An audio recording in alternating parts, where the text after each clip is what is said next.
Coming up on this episode of Sans World, we're going to do something so impossible, so unspeakable, that I can't do this by myself. I have a special guest that's going to help me with today's episode. This is the top 10 Motley Crue songs of all time. Yeah, I need serious help with this because this list is going to be so out of bounds. Hang out.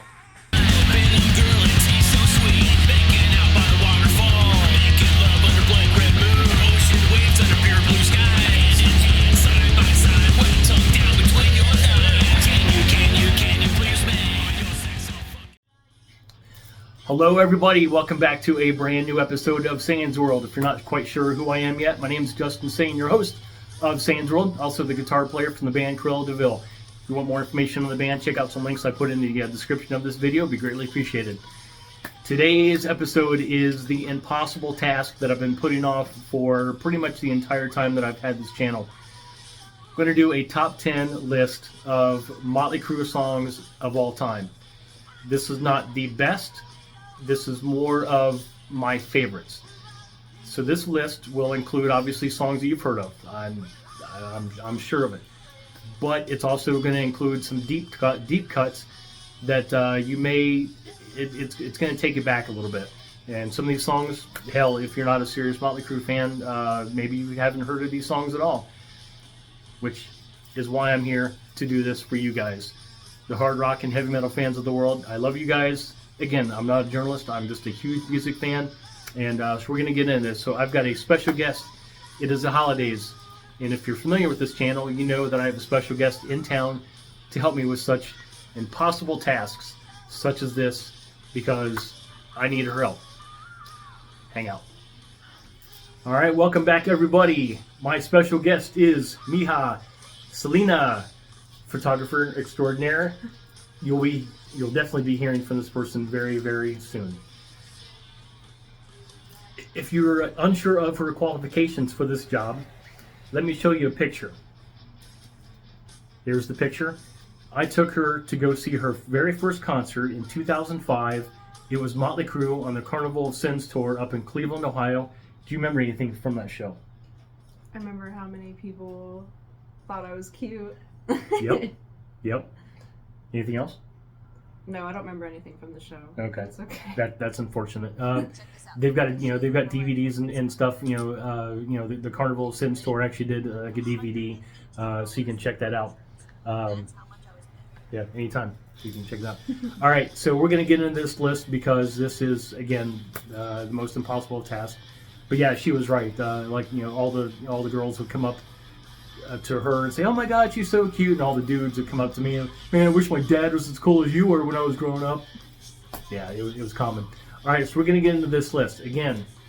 This is not a best of. This is more or less kind of my favorite songs, favorite Motley Crue songs of all time. Again, you've probably heard of a lot of these songs, but some of these you might have even not heard or just completely forgot about. All right, number 10 is Rock and Roll Junkie. Do you remember anything from this song? I remember the song. I heard it. What album is it off of? Decade of Decadence. Okay. It's a great six. Well, yeah. I think it's a good song. I feel like it's worthy. Okay. It's a killer tune. They did it on the Decade of Decadence, and also it was part of the Adventures of Ford Fairlane soundtrack, which is a movie with Andrew Dice Clay. They wrote a couple different songs for that. Primal Scream was another one for the Decade of Decadence record. But yeah, Adventures of Ford Fairlane, again, kind of taking you back. But Rock and Roll Junkie, it's a killer song. It starts out, kind of like a killer bass riff that obviously Nikki wrote. It's just very sleazy. It's rock and roll. It's good enough to make my list as far as top 10. So you can imagine what the rest of this top 10 list is going to be like. Hang out. Alrighty, everybody, here is song number 9 to make our list. This was on the Red, White, and Crue Greatest Hits CD compilation. This is one of 3 songs that they actually wrote for this. Sick Love Song. Do you remember anything about this song? No. No? No. killer tune. Again, it was just, it was one of the 3 songs that was in here, along with Liar and what was the other one? Oh crap! If I Die Tomorrow, that was the other one. So the one of the 3 songs that was included, new Motley Crue songs for Red, White, and Crew. But yeah, number 9, Sick Love Song, just a killer tune, just a really just heavy bottom-ended groove to it. It's just just killer dun dun dun dun dun dun dun dun. Just a killer run down the neck. It's just just fantastic. I love that song so much. Had to put it on here. So the question is, where was it going to be? So number 9, Sick Love Song. Hang out for number 8. We got to go over this list. Alrighty, boys and girls. Here is our song number 8. Coming in at strong number 8 is off of the Shout at the Devil record, circa 1983. It is Knock 'em Dead Kid. That's right, Knock 'em Dead Kid. They dedicated this to the men and women of the LAPD at the time because they had gotten beaten down from them out on the street. So they had to write a song about it. It was, Knock 'em Dead Kid. Any particular thing you like about the song? Yeah, it's catchy. Mm-hmm. It was one of their earlier songs, right? Yep. So, I mean, I feel like it's kind of a good place for the song to be at, in my opinion. Yep. It's a killer song. It's got a great riff. Knock 'em Dead Kid off Shout the Devil. Killer song, one of my favorites. That's why it's on here. All right, we got to debate which one's going to be number 7. Hang out. Alrighty, boys and girls, we're back. So we are done debating, and number 7 is going to be also off of the Shout at the Devil record, circa 1983, the Elektra Records. It is 10 Seconds to Love. Damn straight. This song is pretty much about SEX, which over here we're not going to talk about it, but it's pretty much it's about one thing and one thing only. Technically 2 things, but anyways, 10 Seconds to Love off of Shout at the Devil. Great song.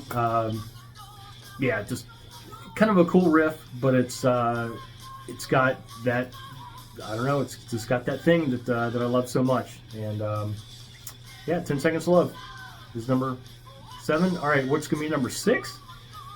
Wow, this is quite the list already. Hang out. Alrighty, boys and girls, here we are. We are back.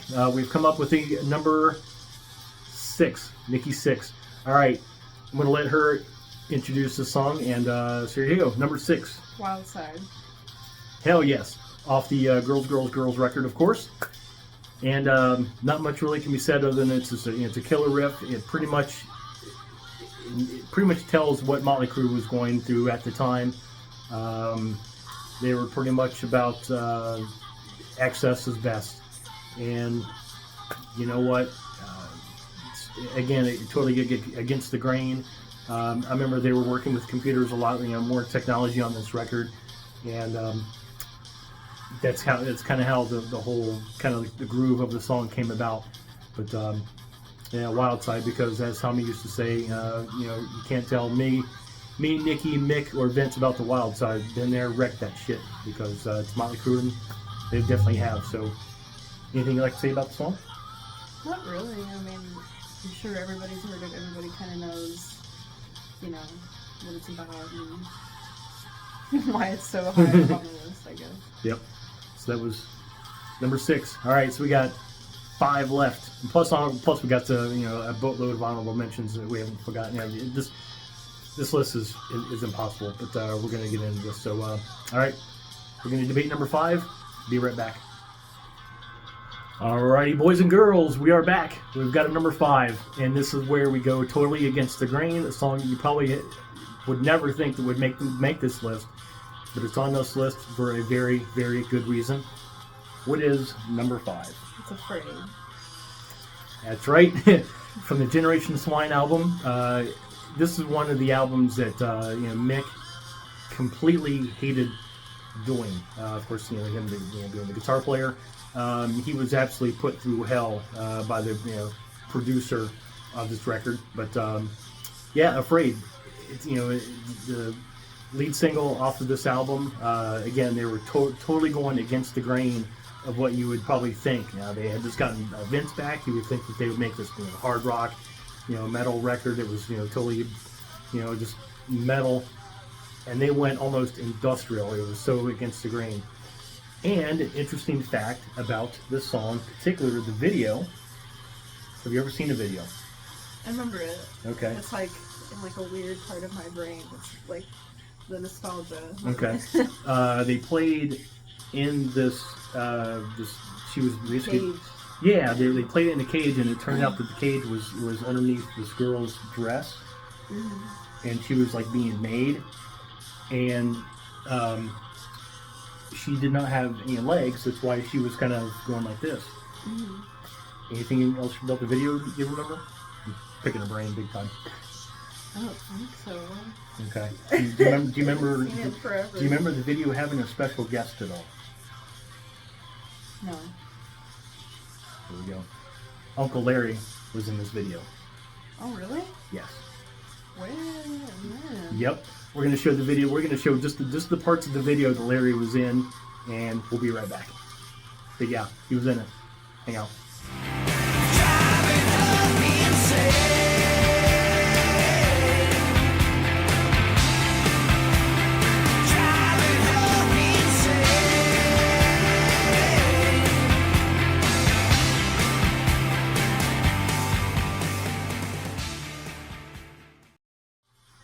I feel like that's so weird. Yep. I feel like you would have pointed that out to me. Yep. All right, so we're back. She's totally in shock. So those who were watching this video, you saw what was in it. So yeah, of course, Larry and Althea's story goes back with Motley Crue back when they're playing the clubs, and they were making the video and coming up with the concept, and Nikki was the one that called Larry. And said, hey Larry, what's going on, man? He's like, oh, not much. And he's like, we're doing this video. We want you to be in it. And Larry was like, what am I doing? And Nikki was like, well, you're in a wheelchair. And right off the bat, Larry's like, I'll do it. So yeah, he was in it. I'll also show some pictures of the after the filming of the video. They got together and they had their time. So yeah, there's some. I'll just put some pictures down there, and you guys can check it out. But yeah, Uncle Larry was in the Afraid video. That's crazy. I'm gonna watch that again. Yeah, it's nuts. Again, it's one of the That's why you come to Say's World, because you don't get this anywhere else. You don't get this behind the scenes stuff. All these crazy stories of the stuff that I've seen, that I've done, and the family has done. You don't get that anywhere else. That's why you're here. So, all right, we got to continue with this list. Number 4 is coming up. We got to debate this. Hang on. Alrighty, kids, we are back with Numero Cuatro, number 4. For those who do not speak Spanish, she speaks. Sorry, we're having a moment. Anyways, number 4 is Dr. Feelgood. Yes. Was not the lead single. Actually, yes, it was. Yeah, a lot of people think that it wasn't. It was like Kickstart My Heart. It wasn't. But Dr. Feelgood. This was such a sonic departure from what they have done. Tom Werman, as much as a good producer as he was, he did Shout, did Theater Pain, did Girls. They decided to go sonically in a different direction. They hired Bob Rock to do this. Took the guys away from Los Angeles, took them up to Vancouver, Canada, so they were away from all the stuff that was going on in Los Angeles, and basically just got to work. And this Bob Rock was able to pull things out of Mick that he didn't have. He pulled some stuff out of the songwriting. He worked with the lyrics. He built on the strength of Tommy Lee. His drumming was just incredible on this album. Just very layered, very textured. Just a lot of really strong songs. I mean, the album had like 6 hit singles off this record or something insane like this. But yeah, Dr. Feelgood. Remember anything about the video? Very slightly. I just remember the intro, memorable intro for kind of the song in general, but for visuals, I just remember the beginning of the music video. Okay. They were going through the desert. Very roughly. Okay. Yeah, the video, they were going through a desert, and they come up to a tent, and yeah, it was like the Dr. Feelgood tent, and Motley Crue was playing inside of it. The song itself, again, this is totally against the grain. Motley Crue is known as sex, drugs, rock and roll band. They gotten sober, and they wrote Dr. Feelgood about a drug dealer. What band do you know that they're drug addicts and alcoholics, and all of a sudden they're going to write a song about a drug dealer, but telling the bad side of it? Of course, Jimmy ends up getting shot by the police, and his empire comes tumbling down. But yeah, Dr. Feelgood, number 4. It's just kill. I mean, everybody's heard this song. So yeah, that's number 4. All right, what is number 3? Yes, we have even better songs than this. It's incredible. So number 3 is coming up. Hang out. Alrighty, boys and girls, we have 3. No matter tres. No matter tres. Number 3. This list is just completely out of bounds. So what song could be number 3 other than Girls, Girls, Girls? Hell yes. Off of the Girls, Girls, Girls album, of course. Again, this kind of sums up what Motley Crue was all about. Just bikes, chicks, strip clubs, a lot of strip clubs, and even more strip clubs, and even more bikes. So yeah, just this is one of my favorite Motley Crue songs of all time. Killer riff, just a really cool, just a groove to it. Girls, Girls, Girls. I mean, it's a very anthemic thing, and everybody's just chants during the shows, and it was a huge hit for the band, of course. But anything about the song or the video stick out? Not really, other than it's just almost like an anthem-like song at this point in time. Yeah, it's pretty much what the band was all about. Just chicks and doing their thing, and just just bad things. So yeah, Girls, Girls, Girls, number 3. What could top this song on this list? Are you serious? Believe me, there's a lot on our list, and even the honorable mention. Yeah, I can't wait to see the comments below. It's like, I can't believe you didn't put this number 1. I can't believe you left this song out. I can't. Yeah, it's gonna be nuts. It's not one of the reasons why I did this, but it's definitely gonna be fun to hear everybody's responses to this list. All right, that was number 3. What is number 2, and what's number 1? The anticipation's killing us. All right, let's get into it. Hold on. All right, boys and girls, we are back. Here is Número 2, number 2 Motley Crue songs of all frickin' time. Here we go. Number 2 is Live Wire. Yes, from Too Fast for Love. Anything about the song? I mean, this probably would have been my number 1. That's why it's Maybe number. Yep, that's why it's number. That's why it's so high up on this list. Yeah. Yep. But it's just really, good. I mean, from their first album, it's just kind of like shock almost. But yeah, I really like this song. Yeah, I think what the whole energy of the band at this time, it's really fast, and it's just really, I don't know, it just totally just kicks your ass. And but yeah, the part after, I think after the solo where it slows down and you get that part, and then it slows down, and so come on baby, it's just it's got so many different layers of the song. It's not just doesn't pound you into submission. Eventually it does, but it doesn't do that right away. It lets you suffer a little bit. But yeah, Live Wire, number 2, killer tune. So what could top this song? Seriously, what could top this song? Live Wire? Well, guess what? We found one. Hang out.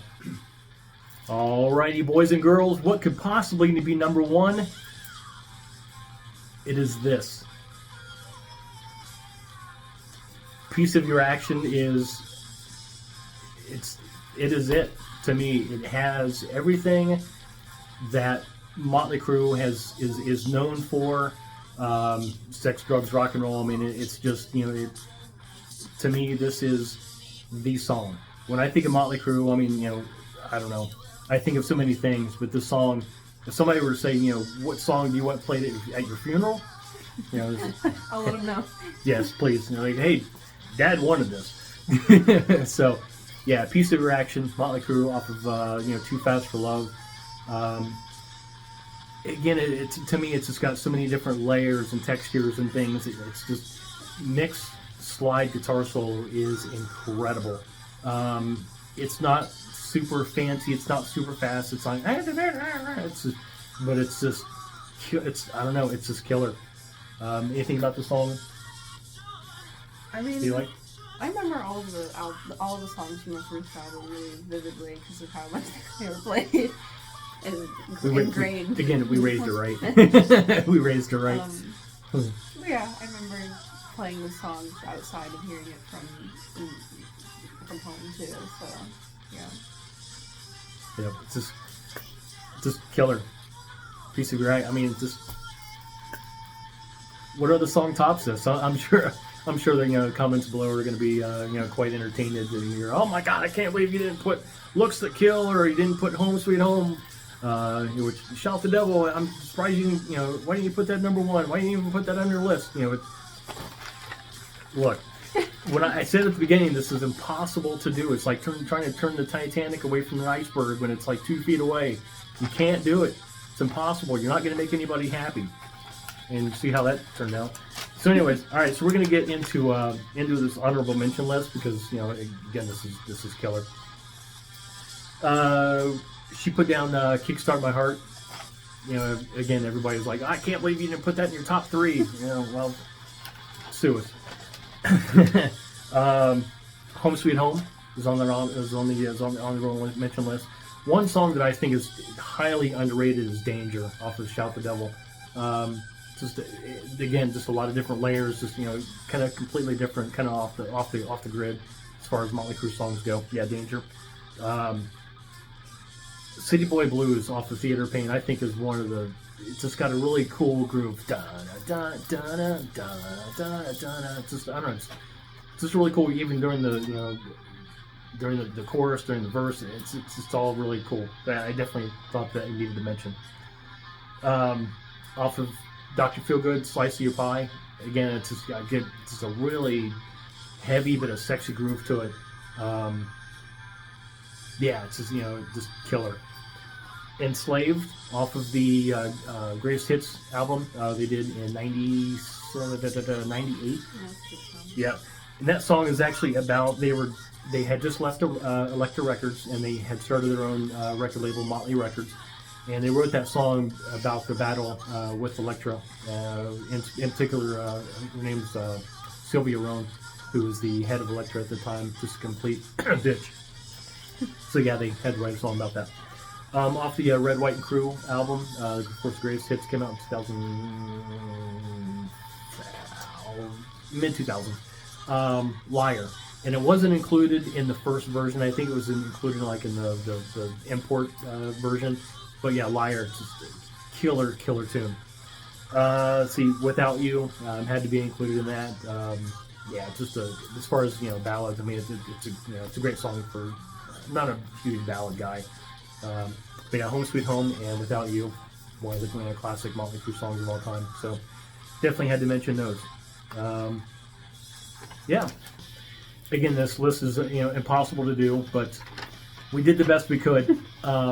Yeah, again, just please comment below. Just tell us how absurdly insane we are for including some of the songs on this list that we did. All right, if you haven't done before, please hit that subscribe button, hit that like button. For sure, hit that notification bell. That way you're notified anytime I upload any insane videos like this. For you guys, the hard rock and heavy metal fans of the world. Hit me up on Instagram. The band is on there. It's Cruella.deville.music. I am on there. It's JustinSane.music. Please check out the band's website. It's CruellaDeville.com. I'll put the thing down there. Also, this stuff's down in the description of this video. Be sure to check out the website. Check out the first single. It's called "Can You Please Me?" It's killer. And be sure to check out that killer merch. Pick some of that up. I have nothing to promote yet. Yeah, I'm working on it. So, all right, guys. Until next time, love you guys. Stay metal, stay rad, keep it heavy. Until next time, Bye. Love you guys. Take care. Horns up.